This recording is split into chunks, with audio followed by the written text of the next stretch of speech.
What's up, everybody? Welcome into another edition of Bets and Ball Games with Edwards and Greeson. We're recording on Thursday, October 3rd, about 12:45 p.m. Eastern. Before we get to Jay, let's tell you about our good friends at BetOnline, the world's most trusted betting platform and your number one source for everything football. BetOnline has every stat, every matchup, and even live odds and spreads to bet on during the games.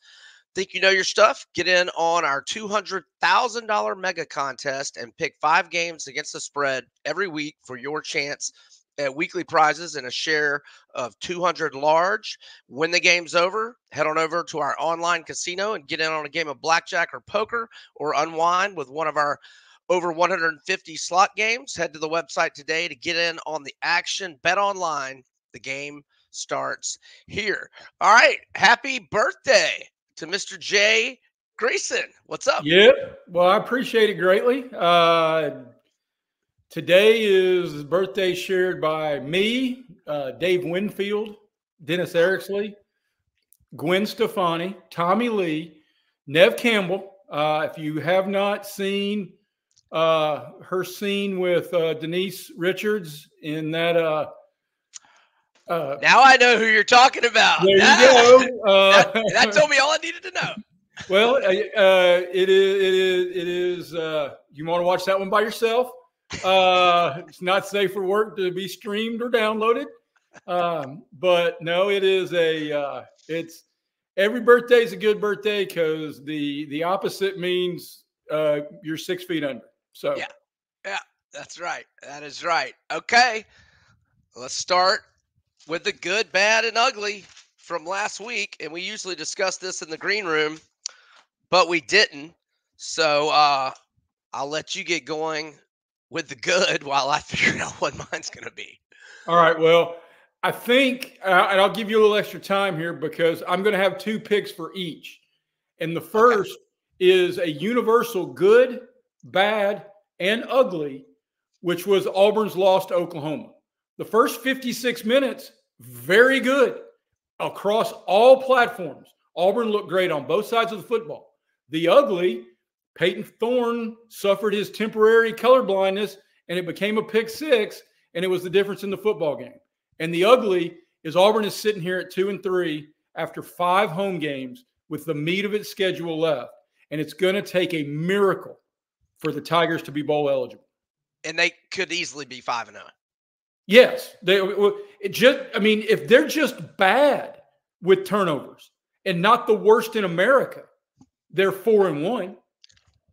So, and then one more last Auburn tidbit, and this has to fall in the good, and I know we'll get to it after our normal segment, but I'd be remiss if I didn't feel like it was a special 54th birthday present for Deuce Knight to go ahead and decide to flip his commitment from Notre Dame to Auburn. He is top 3 across every recruiting platform quarterback. He won the Elite 11 Skills Challenge. He is tall, athletic, and left-handed. He wears number 2, as his nickname would suggest. And I think you almost have to be really good athletics if you go by Deuce, because I don't think anybody walks into their accountant's office and says, "Hey, is Deuce available? I've got some questions about my taxes." Right. Okay. My good, and it really should just be great. Well, I mean, what a win for Kentucky. I mean, that the game plan just worked to complete perfection. And, it was a good call by you to maybe jump off the Ole Miss train last week just because it was a big number. And, we knew Kentucky's defense was good. And think about, I mean, if they win that Georgia game, which they should have won, wow, they're sitting here at 4-1 with a chance, with Vanderbilt at home next, then at Florida, then Auburn at home. And then they would be going to Tennessee in November, right in the mix for everything. Although they do have a game at Texas a couple weeks or 3 weeks after that Tennessee game. But just Dane Key, fantastic. Brock Vandegrift, the defense was terrific. And, Ole Miss had to have the 4th and 7 play to take the lead, but Kentucky comes right back, and their defense was just dynamite the whole game. All right. So wait, did you do good, bad, and ugly? I did good, bad, and ugly, but that was the tangent edition that you gave me as a birthday present. Because then my good is going to be everything that was Jalen Milroe to Ryan Williams, and lit up. Honestly, that's the worst defense, especially the first half. That's the worst appearance of any defense Kirby Smart has been a part of, whether secondary coach, DB, any of it. You're forgetting the 2020 Florida game when we had 38 with like 3 minutes left in the second quarter, and Kyle Pitts had got knocked out from that cheap shot in the first quarter. That the first quarter and a half, Alabama looked like an NFL team playing Signal Mountain High School. So it is. Whew, it was eye-opening, and you got to tip your visor too. If there's one person who won the weekend, even more than Mark Stoops, you can't put a measuring stick or a price tag on what that win did for Kalen DeBoer in the Alabama fan base. Yeah. Yep. Yes. Without a doubt. And props to Greg Byrne. That was a fantastic hire. It's who I had number 1 on my Gator coaching search list. And by the way, a note on that. We've got a dark horse coming up if it doesn't work out with Kiffin. We got a dark horse coming up, and I don't care if he's 63 years old. He doesn't sound, talk, act, or coach like he's 63. Kurt Signetti, but we'll talk more about that another time. Yes, we will. I'm a convert. I'm best coach working at Indiana since before we knew Bobby Knight beat people up. Yes. Okay, the bad's got to be Arkansas, man. I mean, my guy Sam Pittman, I love him, but they should be 5-0 right now. And Taylor Green's got to take care of the football. I mean, he's a hell of a player, and he makes a lot of explosive plays, but he's got to quit giving the ball to the other team. Arkansas's got to win that game. Still can't believe they lost the Oklahoma State game, and that loss is not aging well. I mean, Arkansas could easily be 5-0 right now, just like Auburn, and they just did not get it done. And the ugly. Did you do your ugly? I've got another ugly. Go ahead. Field goal kicking on Saturday. Ole Miss gagged away a chance. The Auburn game's completely different if Auburn makes either of their field goals, both short, both makeable. The one right before the half would have given Auburn a 2-touchdown lead. An extra field goal there at the end makes all the difference in the world. But Auburn squandered 2 very inside 40-yard makeable field goals because Towns Magoo, how about that name, Towns Magoo? That kid sounds like he's playing 3 rounds of golf a week at the Chattanooga Golf and Country Club. But well, you get your guy back this week, right? Alex McPherson, Evan's little brother. Yeah, but he's been out injured all year, right? Right. So great. We get Alex McPherson back this week to get us on the board and lose 42-3. Is there a worse scenario than going to Athens right now? Right. I don't think I'm going to bet Auburn. I do kind of lean Auburn's way, actually, though. We'll see. Okay. My ugly is going to be just Ole Miss, man. Just Ole Miss. You gotta win that game. And they just didn't. I mean, the offense just was not there. Props to Kentucky. Their game plan worked to perfection. But hey, and now the Kiffin sweepstakes for Florida look a lot more likely, especially if they lose at LSU. A lot to get to on the days of our lives of Ole Miss Rebels right now. A lot to get to before we go because they've got. Well, let's get into it right now. Well, first and foremost, that was as strong a play as you and I had at over 9.5 when we did this summer, which shoves me towards putting at least a taste to help cover the investment on South Carolina on the money line this weekend. Well, the thing is Rocket Sanders and Lenora Sellers are questionable. I did radio in Columbia this morning, and Bill Gunner, he told me he's pretty confident that Sellers is going to play, not so much with Rocket Sanders. And I don't really like the backup running backs at South Carolina, and I think Sanders is a big part. Like, in other words, I want to bet South Carolina. I made Ole Miss 7.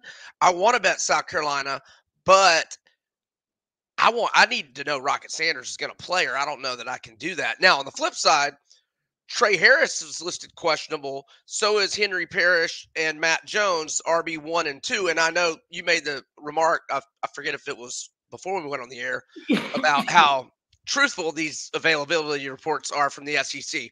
But Parrish and Jones came up limping multiple times last week, so I think it's legit with them. I don't remember Trey Harris limping around. I'm sure he'll play.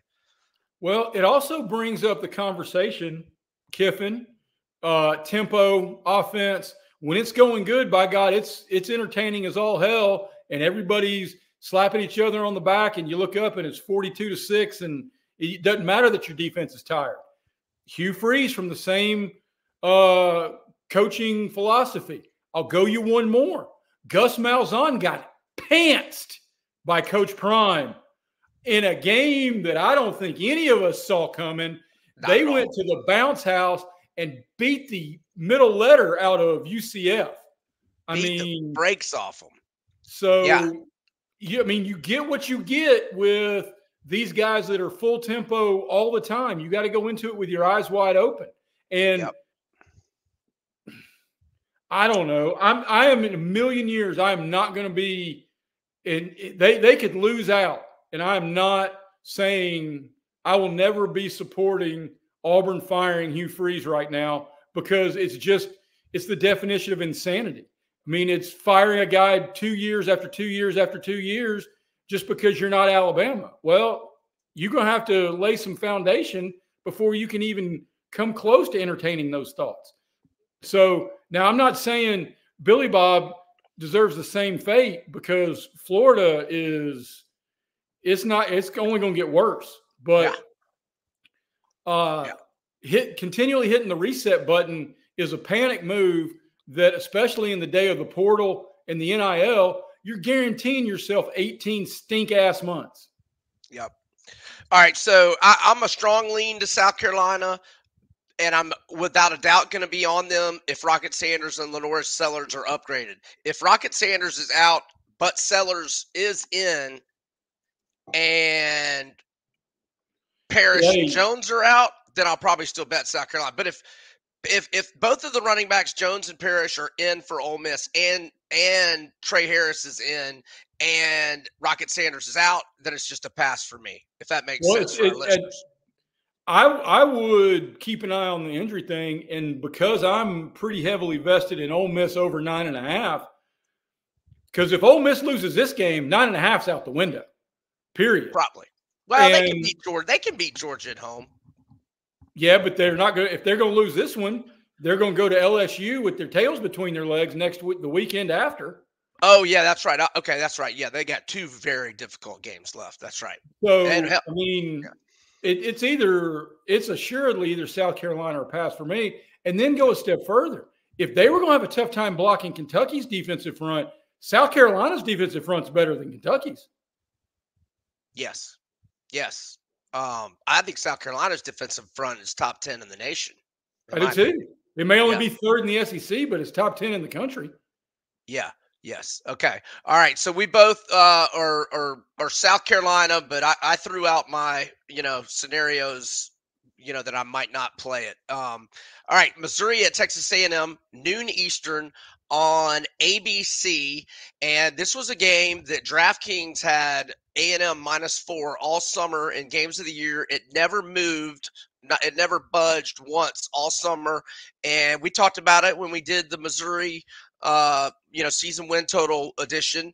And we both liked Missouri over 9.5. We're looking pretty good on that. Although the Vandy game was a little hairy, but I just thought this was a great spot for Missouri. With 2 weeks to prepare, and A&M coming off the rivalry game, playing its sixth game in 6 weeks.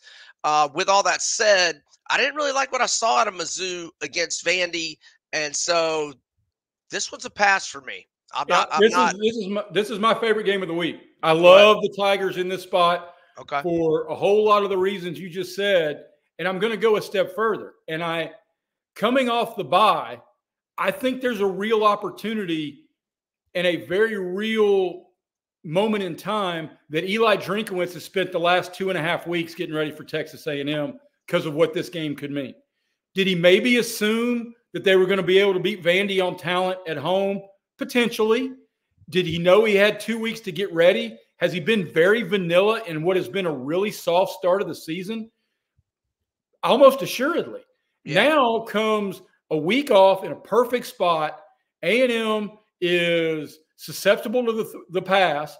A&M is far and away a better running team than a passing team. Missouri defensively and stat-wise, yes, you can say that's because of the soft schedule. Their defensive metrics are top 25 across the country against the run. So what Missouri does well, Texas A&M doesn't defend well. What Texas A&M wants to do, Missouri has defended well. I looked at this and saw like 120 on the money line earlier this week and got Missouri just to win outright. You got a senior quarterback who is not going to be overly phased by Kyle Field. You got a tired Texas A&M team, and I think you're going to have an Eli Drinkowitz offense that is going to maybe introduce a little razzle-dazzle in a game that could really springboard them into the college football playoff conversation. All right, so like we've known all summer, I'm on Missouri's over on the win total. That's going to be enough action for this one on me. It's a pass, but obviously I'm rooting for Missouri as I've got that bet over on the win total. And by the way, BetOnline has the Aggies favored by 2 and Missouri plus 112 on the money line with a total of 48.5. All right, now let's go between the hedges in Athens, where Georgia will host Auburn, and BetOnline currently has Georgia listed as a 23-point favorite. And where is that game? I just saw it a minute ago. My goodness. You know what's crazy is you're looking for the number. When you asked me those look-ahead lines when we were doing this time last week, I said 21.5, and at that point in time, it was like 27. So there's obviously a lot of money expecting Auburn to at least make a fight of this.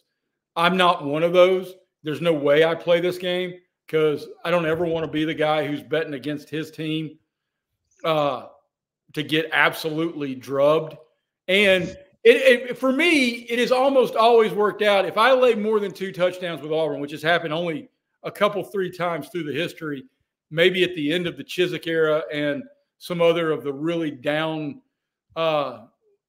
moments of program history, Auburn figures out a way to lose by 12 when they're, if I bet against them, getting 14.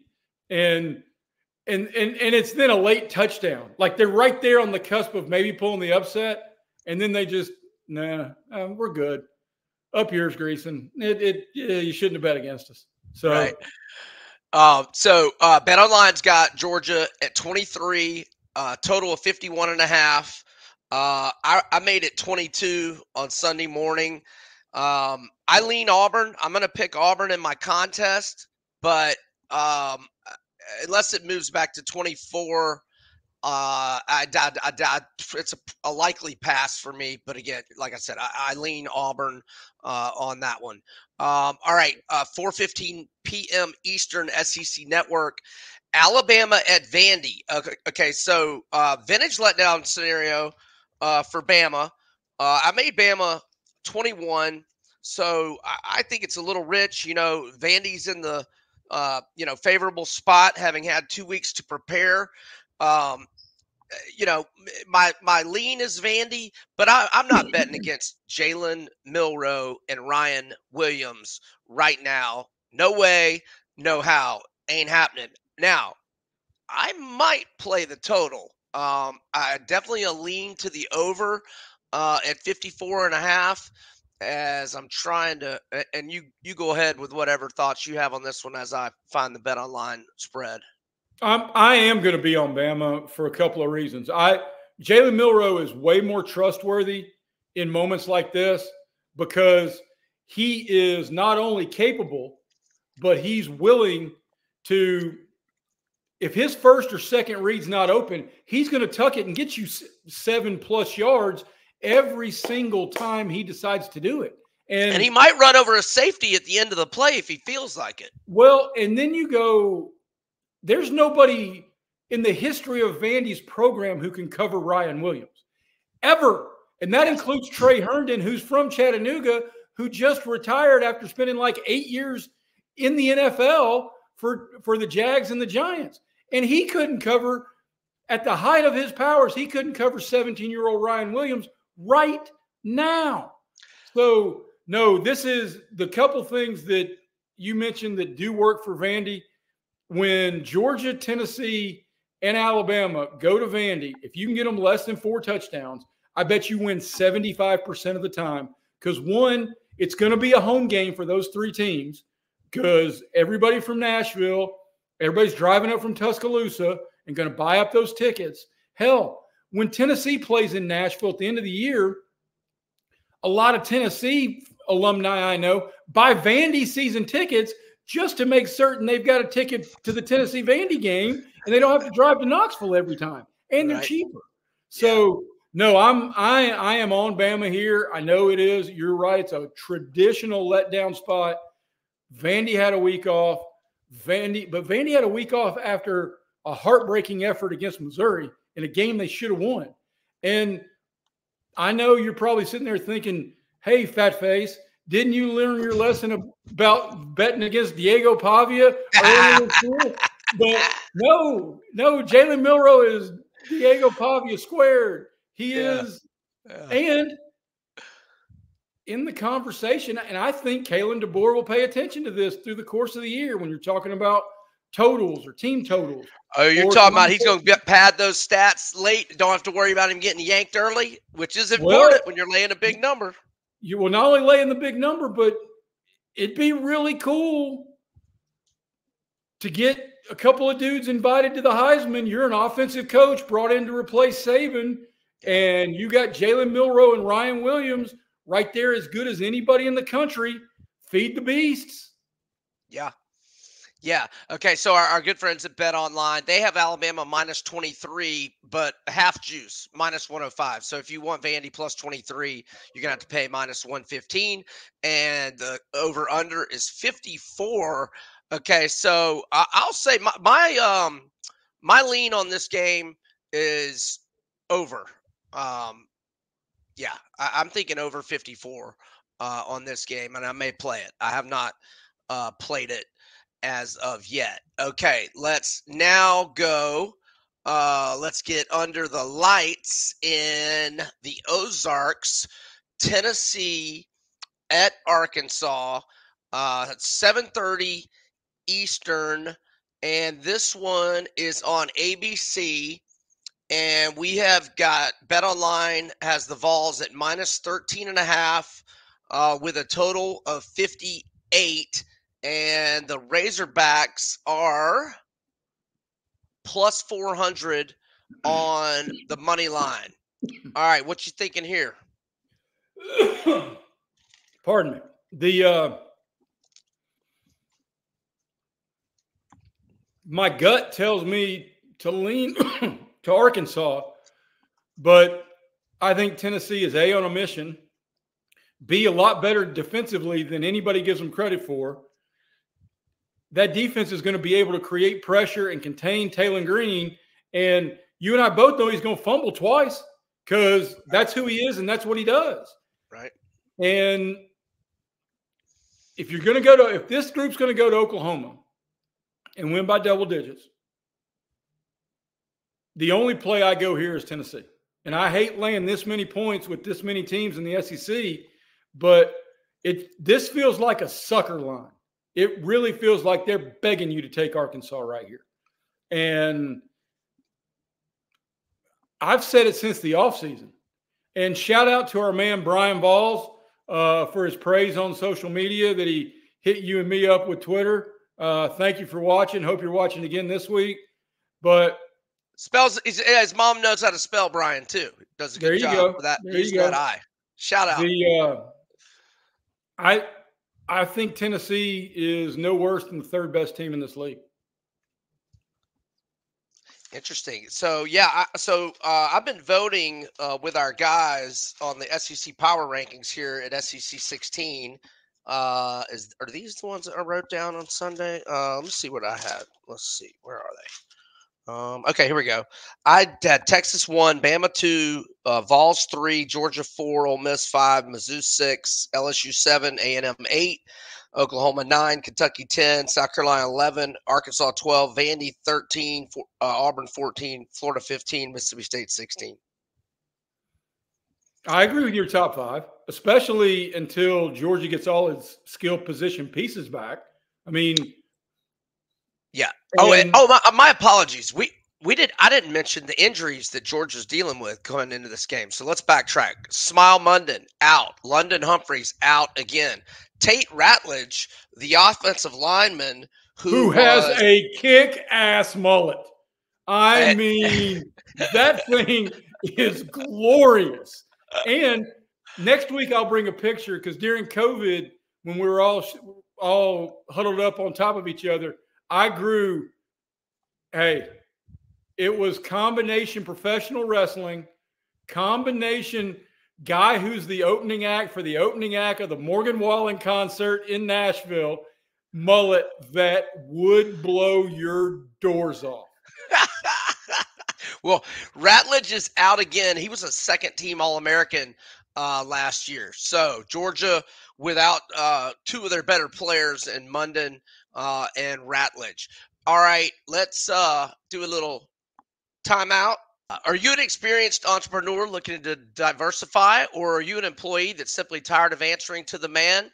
If so, let me tell you about our guy, Andy Ludecke, and his business, MyPerfectFranchise.net. Andy had it with corporate America. He was married with 1 kid and another on the way. He wanted to start his own business, and he did just that. Now he has multiple businesses, Big Red Trash Company. He's got a gutter company. And hey, he can help you do the same thing. Here's how it works. You go to Andy's website, myperfectfranchise.net. You set up an intro call, a 1-hour consultation, and it's 100% free. And look here, my guy Andy, he's good people. He wants to help.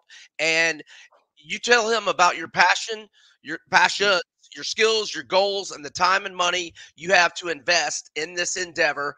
Then Andy's going to figure out for you what sort of business fits your DNA. He's going to register you with potential franchises. He'll find the best franchise that suits the vision and corporate culture that you want. And before you know it, you'll be on your way. And Andy is going to have you making greenbacks galore. So what are you waiting for? Reach out to my man, Andy Ludecke, 404-973-9901, myperfectfranchise.net. All right, next, let's go down to the swamp where it'll be very interesting to see how many fans UCF has, how many fans the Gators have. Yeah, going to be very, and how many fans are dressed up as empty seats? Right. And because, hey, I think you're 100% right. I think this would have been 60-40 maybe if UCF hadn't pooped his pants against Colorado and Coach Prime. Yeah. Okay, so this line opened Florida -1.5, and I was going to make UCF the favorite, but when you see that UCF result, I made Florida a 1.5 point favorite. So I guess technically I leaned Florida, but y'all know I'm not about to bet on Billy Napier. And right now, BetOnline has UCF at 2.5 with a total of 61.5. Now this line hit 3 yesterday and spent most of the day at 3. Woke up this morning back down to 2.5. So clearly it hit 3, and then there was enough Gator action in Vegas, around the country, etc., to get it pushed back down to 2.5. And I got to apologize to the audience. I just really don't have much that I like in the SEC this week. I don't even really know. Have I given a bona fide even play out yet? Oh, Alabama Vandy over 54. That's, I mean, I like South Carolina, like I talked about, if you know, Rocket Sanders and Sellers are playing. But, and I definitely don't have anything on this game. I mean, I wanted to play UCF, but the way they played last week, I can't play them, and it's a favorable spot for Florida having 2 weeks to prepare, and maybe they're getting Eugene Wilson back. Reportedly, he shed the non-contact jersey for the first time yesterday, and let's see, he got hurt in the – And that's the big one, Brian, because that's who I was going to ask you about. I mean, teams like Alabama and Texas and Georgia have multiple bona fide difference-making dudes up and down the roster. But when you look around and teams like when Cam Coleman's not on the field for Auburn, it's noticeable. When Eugene Wilson's not on the field for the Gators, it's noticeable. So there's not a whole lot of – see, I've got this theory about football in general. I got a bunch of them. But as football elevates in the power structure and the hierarchy and it gets to the highest levels, whether we're talking elite college football or the best teams in the NFL, having a dude on either offense or defense that demands a double team is so paramount to success. Whether you're talking about an Aaron Donald, even at an advanced age, meant so much to the Rams defense. And now the Rams may finish with a top 5 NFL first-round draft pick next year. They're bad. You know why? Because their defense cannot adjust to not having 2 or 3 guys block Aaron Donald, and then you get to play 10 on 8 with everybody else. So Eugene Wilson, Cam Coleman, there are a couple of SEC teams. You mentioned Rocket Sanders and how important he is to South Carolina, who have that one guy who is a linchpin, demands a double team, demands attention from multiple levels. And when he's not on the field, you can't replace that unless you're Bama, Texas, or Georgia. Yeah, so Wilson got hurt on – it was either the Monday or Tuesday before the A&M game. So that would have been either September 9th or 10th. So he's had, 3-ish weeks to recover. We'll see if he can go. Obviously, that'll be huge for Florida if he can. So we shall see. So do you have a play on this game or no? I've got a couple more likes and including Missouri, who I like a lot, than you do this week. But I was thinking earlier as we were going over the schedule, there are multiple games I like way more across the country. Now, I know this platform is Southeastern 16, so we're going to cover every SEC team and all the games that come up, but it's also a gambling show. So, I mean, we're trying to speed through some of these games that I'm going to watch. I'm going to enjoy. I'm going to have a rooting interest. I'm just not going to have my money on. Yeah. Well, we've gone through them all because we got a lot of open dates this week, and we have covered them all, haven't we? I believe we've covered them all. I think so. Yep. Texas and Oklahoma both open this week. Yep. And the early line for that is well, let's let Mr. Greeson guess on Texas, Oklahoma. 8. The Longhorns are 14.5. Now, I could see that changing if Oklahoma gets some good wide receiver injury updates.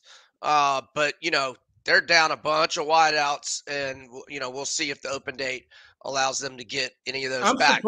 I'm surprised by that. I mean, all right, maybe if you just said 10, okay, but I'm surprised by that because – and maybe Sark and the Texas boys slow-walked preparation against Mississippi State trying to spend as much time as possible for Oklahoma.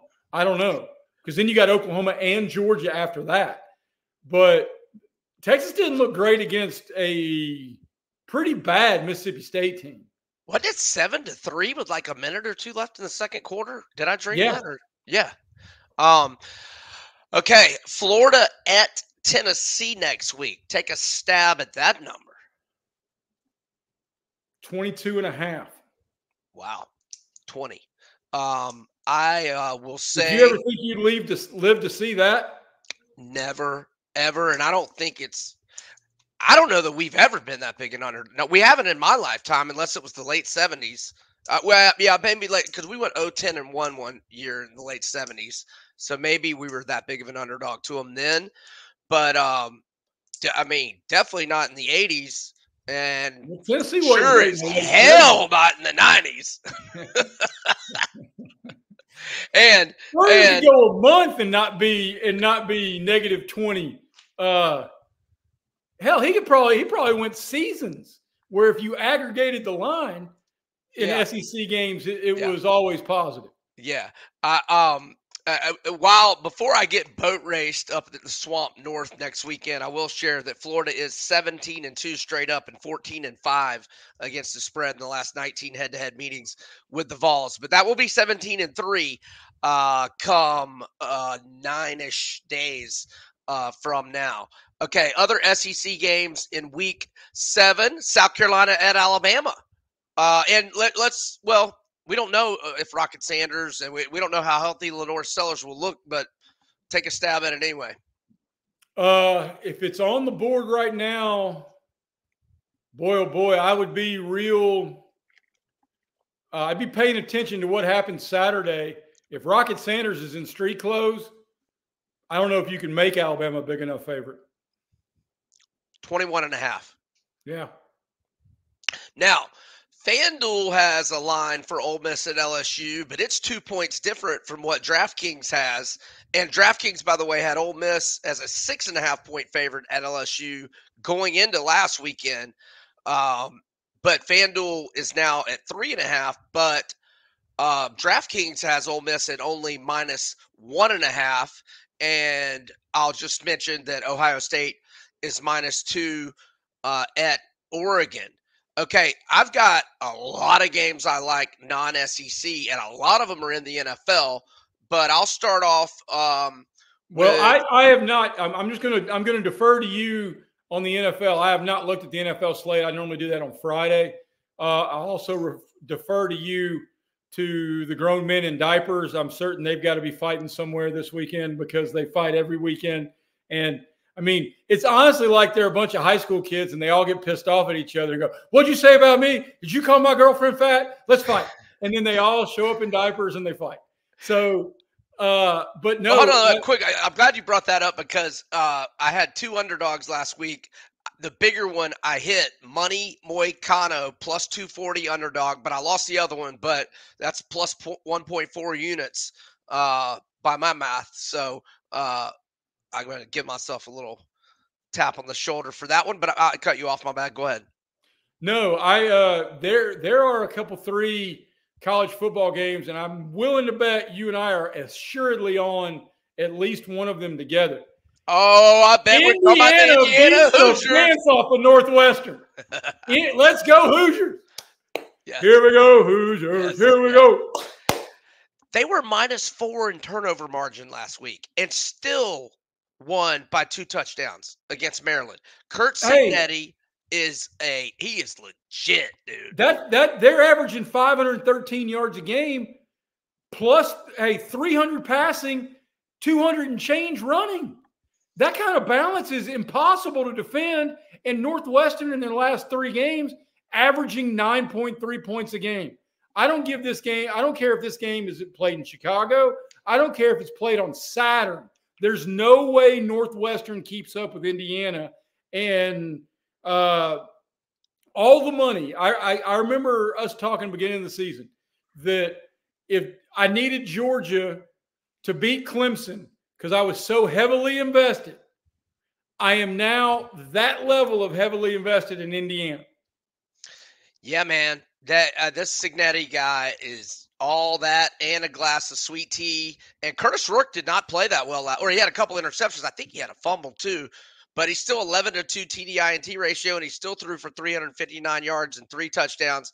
I, like you, am on Indiana. Another quarterback, in addition to Curtis Rourke, that's playing good football and a little SEC tie, is that's Eli Holstein, the former Alabama quarterback for Pitt. He's completing 67.4% of his passes, 1,186 yards, 12 to 2 TDI ratio. 189 rushing yards, 2 touchdowns, 5.0 yards per carry average. Pitt has had 2 weeks to prepare. UNC 2 weeks ago got 70 hung on them in their house by a G5 school. And that's another Signetti thing. James Madison's undefeated. His old team is killing it. Whereas UNC also, after the James Madison 70-50 loss, they lose a heartbreaker at Duke last week. They're number 94 in the country in pass defense. I think Holstein has another big game, and I think Pitt remains undefeated. And surprisingly, Pitt looks like they're in the mix in the ACC. I'll take them -2.5. Okay. I will continue to ride my hottest hand. Nobody wants to play Army. Period. End of conversation. Army's got a quarterback who's probably going to be the chairman of the Joint Chiefs of Staff one day, and we're going to be in good hands as a nation long after we get done with the Trumps, the Harrises, the Clintons, and all of these retread candidates that nobody wants to vote for. This generation of Army cadets, one, they throw the ball. Two, they are playing, they are in a game this weekend after 10 days off, playing last Thursday. They are playing Tulsa, who's playing it's 6 game in 6 weeks. How do you get ready for the triple option playing that many weeks in a row? Right. You simply can't. Army laying 10.5 at Tulsa. Hey, I've always said that the military academies travel so much better than every other team because they get to leave on Thursday, which means the business trip of all the travel and whatever else is easier than their days at school because they don't have to go through 5 a.m. PT. They don't have to go through all the drills and the daily stuff. Army's offense and Jeff Monken this year, I'll put this to you, Greg, and Dean Wormer and the rest of the guys in Animal House sitting up there trying to judge the Delta crew. Did we take some liberties with our female guests? Yes, we did. But it is, hey, if Army is undefeated, how do you keep Army out of the playoff? It's Army. And they play Notre Dame in the Bronx at Yankee Stadium. And Navy is undefeated. And guess who has the best QBR in America in college football? You'll never guess this. Peyton Thorne. No, you knew that was wrong. Blake Horvath, the Navy quarterback, has the best QBR in college football. What is he, 2 for 2? 2 for 2 for 42 yards and a touchdown? No, they're passing a little more these days, too. 30 of 44, 637 yards, 7-1 TDI ratio. Well, I'm on Army till they buck me. How about that? I hear you. 4-0, but straight up and against the spread. Every win by 17 or more. And I'm still considering Navy -10 at Air Force because, my goodness, Air Force has looked awful. But the one I'm on. That game will be over in 45 minutes. Yeah. Navy and Air Force will be over. You can click it on, go make some popcorn, order a pizza. By the time the pizza gets there, you're watching the post game. Yep. Yeah, Navy's playing really good ball. All right. Now, I'm also on Rutgers +7. I made this game pick'em, which was the biggest number discrepancy I had in all the Power 4 games. So Rutgers 12-5-1 against the spread in 18 games. The road underdog during Schiano's second tour of duty. They hooked me up against Washington last week. They've already been on the road this year. They won at Virginia Tech. The Minnesota transfer Kaliakmanis giving them good QB play, 7-1 TDI and T ratio. And one of the more misleading scores last week was Nebraska at Purdue. They did cash tickets in a 28-10 win, but Nebraska did not score their first point of the game until there was 2:49 left in the third. They got a pick six late, and that was a very misleading final. I like Rutgers +7. I think they've got a good chance to win outright. And I also wrote up this game on Major Wager if you want to read more about it. All right, that's really it for me in college. I mean, I still might play Navy. I might play Boston College if Thomas Castellanos is definitely going to play. He missed last week's game, and Grayson James, the FIU transfer, looked horrible. They were down 20-7 in the fourth quarter. They did rally and win 21-20. But if Castellanos is playing, I like BC plus 1.5 at Virginia. You got anything left in college before I rip off some of my NFL? Well, I've got a college, and then I got an NFL thought that I'm going to let you riff on before you get on your picks. I agree with the Boston College and Castellanos because he's a different team with them. They're a different team with him on the field. The last one I've got is tomorrow night. We're filming this on Thursday. Give me Syracuse and the over in a game. That number's a little much, and I think I agree on the over. It feels a little much for a Syracuse team. This is far and away the best offense UNLV has faced. That number, the Rebels are 88th nationally against pass defense. Kyle McCord is going to light them up. Now, I know UNLV is, hey, they didn't miss a beat, but they went from hearing about a week's worth of how their season's over to being motivated to now hearing a week's worth of could this be a Power 5 playoff team and whatever else. But no, I got respect for what Barry Odom's doing in the desert. He's doing a hell of a job. I think both of these teams play in the 30s. That number looks freaky to me. I think it's a close game. But I definitely like, as long as it stays under that 60-59 number, because right now it's 58.5.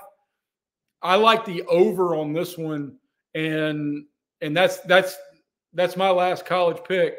And then to get you jump started and lathered up about the NFL, I think I saw Kyle Pitts on a milk carton because he is completely missing in action. I think he's been kidnapped, actually, and they have just picked a guy from a random shoe store out of Atlanta and put him in the number 8 jersey and let him run around for half an hour and then just put him on the sidelines, and never the twain shall meet. I will say this, as bad as my week of picks were last weekend, I'll cover it with two things. One, I don't own Kyle Pitts in a fantasy league. And two, since Monday Night Football, I'm 6-0 on Monday Night Football and MLB baseball on my Jays Plays picks. So it's been a good week. Good.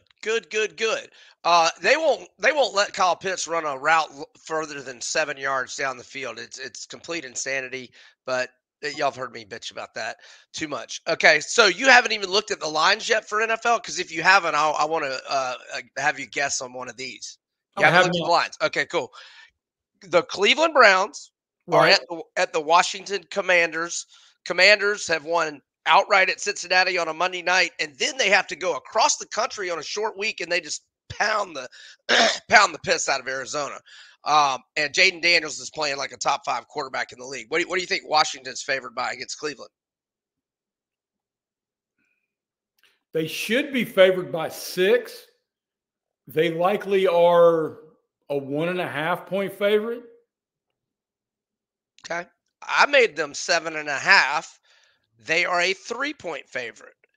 And I love it at 3, but I think it's a touchdown. I think it's a touchdown game.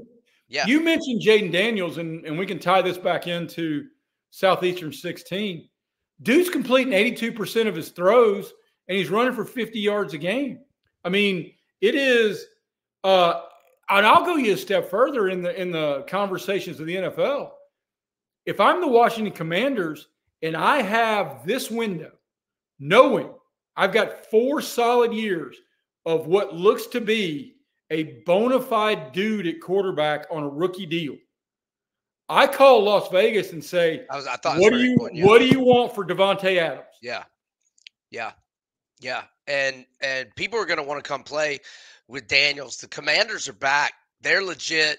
I love them -3. If you want to go to Major Wager, I've written an article about this one.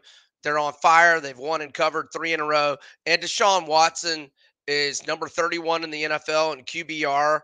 And forget what he did with Clemson and the Texans. He doesn't have it anymore. And they're not protecting him. And I was listening to Sal Palantonio on a VSiN interview this morning. He said like they have like 122 passing attempts and only, I can't remember if it was 80 rush attempts, but I mean, like it's so way more passing attempts. I mean, part of that's probably because they've trailed a lot, but and has Nick Chubb played this year? No, but he did start practicing this week, but I don't think he's playing this week. But I think he started full contact. I know he's practiced this week. I don't know if it's full contact. Hey, that's a bad dude who has a real little head. I mean, his head is really small. Yeah. I mean, think how much money they saved in helmets through the years. But that guy, I'd rather try to pass the SAT in Chinese than try to tackle Nick Chubb. I mean, that guy would hurt you on purpose. Yeah. He's got large legs, and he can run the ball. Another former SEC running back is B-Rob, for you Bama fans, and he is enjoying a breakout year. And I tell you, when you got Jaden Daniels running that read option and his ability to keep it, when he does hand it to B-Rob, when he's coming full steam ahead, they got a lot of things working, and Kingsbury's doing a good job with that offense. Okay, 2 other NFL games that I absolutely love. Now, Washington's my favorite, but I like Minnesota a lot at -2.5 against the Jets over in London. Enormous head coaching advantage in that matchup. And then I like the Denver Broncos -2.5 or 3 at home to Las Vegas. Bo Nix, 4 interceptions the first 2 games, 2 losses. Last 2 weeks, now he only had 60 passing yards last week, but no turnovers, and they win again, and they knock a bunch of people out of my Eliminator League, which is down to 63 entries. I'm one of them, going for 23 large and change, and the Commanders is my pick in the Eliminator. So I am way invested on Jaden Daniels and company this week. So let's go. Let's hook me up. And well, especially if you win the Eliminator pool, you and I probably need to, not that he needs our money, but we owe Jaden Daniels a check because he made us a crap ton of money last year. Yes. And I've been on the Commanders this year too. Yeah. So I just don't, I will be better next week if we're going to have a little mini NFL segment at the end. I normally don't look at the NFL till Friday. Yeah, because that's when you get all your injury information. So I don't blame you. I just am so do you have a thought about tonight? I mean, I think it's Bucks or pass.